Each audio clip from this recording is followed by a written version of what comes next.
Good morning, student. Welcome again.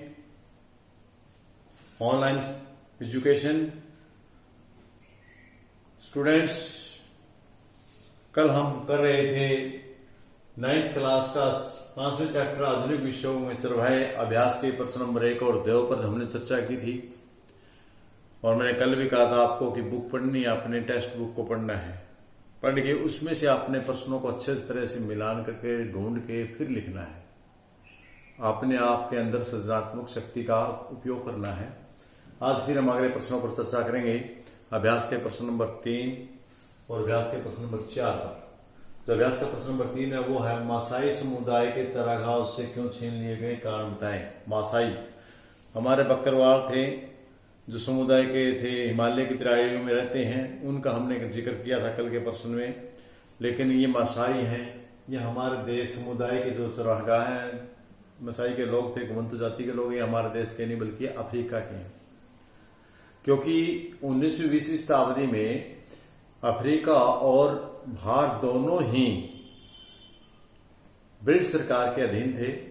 British सरकार के उपनिवेश के रूप में इन्होंने कब्जा किया हुआ था।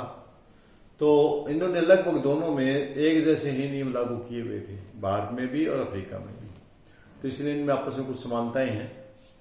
तो सबसे पहले हम देखते हैं मासाई समुदाय के चरागाह उनसे क्यों छीनेंगे, कि ऐसे कौन से कारण थे जिसके कारण जो मासाई चरागाह थे अफ्रीका में, उनके चारागाह जो हमारे पशु चराते वो उनसे छीन गए।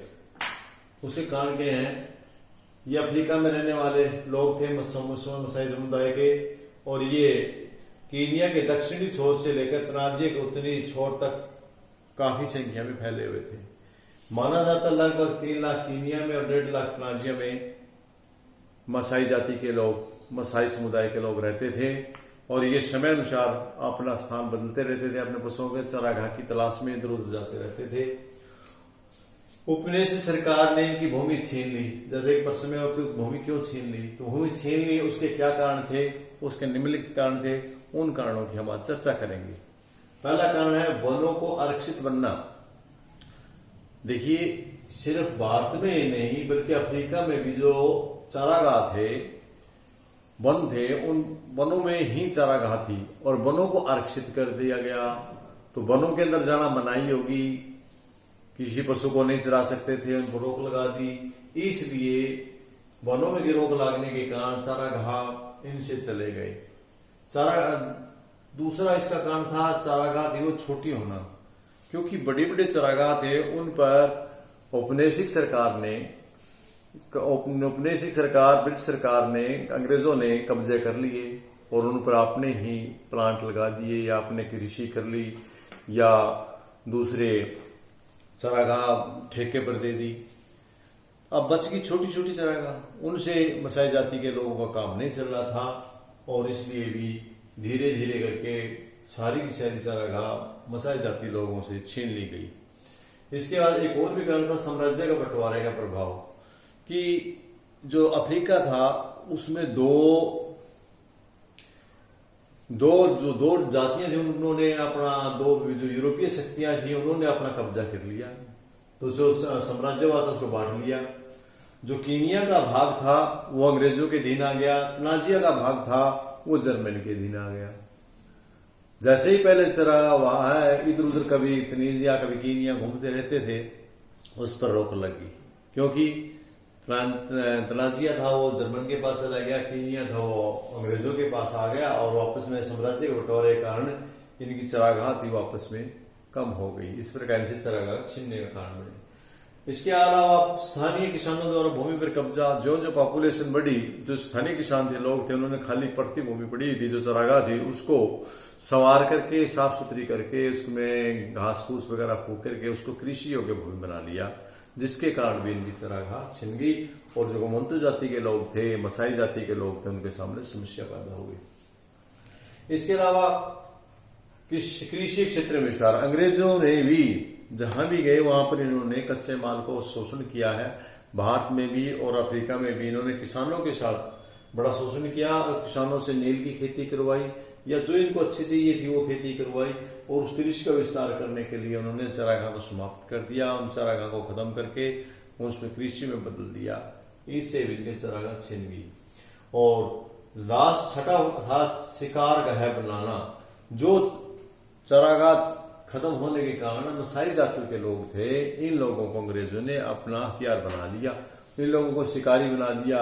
इन लोगों को पशु रखने की बजाय पशुओं को रखने की चरागाह पर खत्म कर दिए, और वो उनको ज्यादा लालच दे करके शिकारी का काम, इस प्रकार का काम करवाने लगे।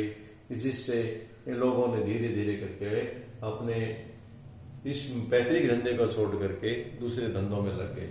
तो इस प्रकार हमने देखा कि भारत की तरह अफ्रीका में भी मसाई, भारत में बकरवाल समुदाय के लोग, और जिसमें अफ्रीका में मसाई समुदाय के लोगों के साथ लगभग समान सी बातें थी। इसका कारण था, मेन कारण था अंग्रेजी साम्राज्य। अंग्रेजी साम्राज्य दोनों जगह होने के कारण दोनों जगह के जो समुदाय के लोग थे उनको बड़ी हानि उठानी पड़ी। इसी प्रश्न के साथ अगला एक प्रश्न, प्रश्न नंबर 4, भारतीय चरागाहों और मसाई चरागाहों में क्या परिवर्तनों में क्या समानता थी? चरागाहों में भी तो समानता थी आपस में। जो भारतीय चरवाहे थे और मसाई चरवाहे थे, दोनों घूमते फिरते रहते, दोनों भोजन की तलाश में थे, दोनों चरवाहों की तलाश में थे, दोनों प्रकार के चरवाहे थे, उनकी भूमि छीन गई थी, दोनों प्रकार के चरवाहे थे। वह लोग अपने आजीविका के लिए एक स्थान से दूसरे स्थान पर घूमते फिरते रहते थे। इसके अलावा जो अभ्यास का हमारा प्रश्न उसमें यह है कि चरवाहा और मसाई चरवाहों की में समानता न पूछ करके उनमें आए हुए परिवर्तनों की समानता पूछा गया है। तो उनमें क्या परिवर्तन आए? दोनों में सेम परिवर्तन आए। वनों का आरक्षण, पहला ये परिवर्तन आया कि दोनों जगह पर, चाहे वो भारत की बात थी चाहे अफ्रीका की बात थी, दोनों जगह पर वनों का आरक्षण किया गया, जिसके कारण दोनों जगह जो घुमंतु जाति के लोग उनको बड़ा नुकसान उठाना पड़ा। उनके पशुओं को खत्म कर दिया गया, उन पर कर लगा दिया गया, वनों में आरक्षण करके उनके ऊपर रोक लगा दी गई। दोनों जगह सेम सी पोजीशन थी। और इसके अलावा जो अगला पॉइंट है वो चरागाहों का समाप्त होना। कृषि दोनों जगह ही जो जनसंख्या बढ़ती गई, या अंग्रेजी औपनिवेशीकरण अपने उद्योग धंधे लगाने के लिए, या फिर अपने को कृषि करवाने के लिए बागान, बड़े बड़े बागान बनाने के लिए, और जनसंख्या किसानों ने भी और सरकार ने भी जो भूमि थी चरागाह थे उनको समाप्त करके वहां पर अपने बागान या कृषि योग्य भूमि बनाने का प्रयास किया गया। इन सभी कारणों से जो कारण थे वे भारतीय चरवाहों में और मसाई चरवाहों में लगभग एक जैसे ही समाप्त होने के रीजन रहे। दोनों के समान कारण थे खत्म होने के, दोनों प्रकार के। तो इस प्रकार स्टूडेंट्स, कोई प्रश्न ज्यादा कठिन नहीं है मेरे ख्याल में। यदि आप एक बार मनन करके बुक अच्छी तरह से पढ़ेंगे, टेक्स्ट बुक पढ़ेंगे, तो आपके सारे प्रश्न अपने आप ऑटोमेटिक हल हो जाएंगे। जैसा स्टूडेंट्स मैंने पूछा भी किया, पहले भी आपको बताया कि आप अपना काम धीरे धीरे थोड़ा थोड़ा करके हर रोज करते रहेंगे तो कोई दिक्कत नहीं आएगी। और इसी के साथ मैं अपनी वाणी को विराम दूंगा, और चाहेंगे कल फिर मिलते हैं नए टॉपिक के साथ। तब तक के लिए आप लोगों का बहुत बहुत धन्यवाद।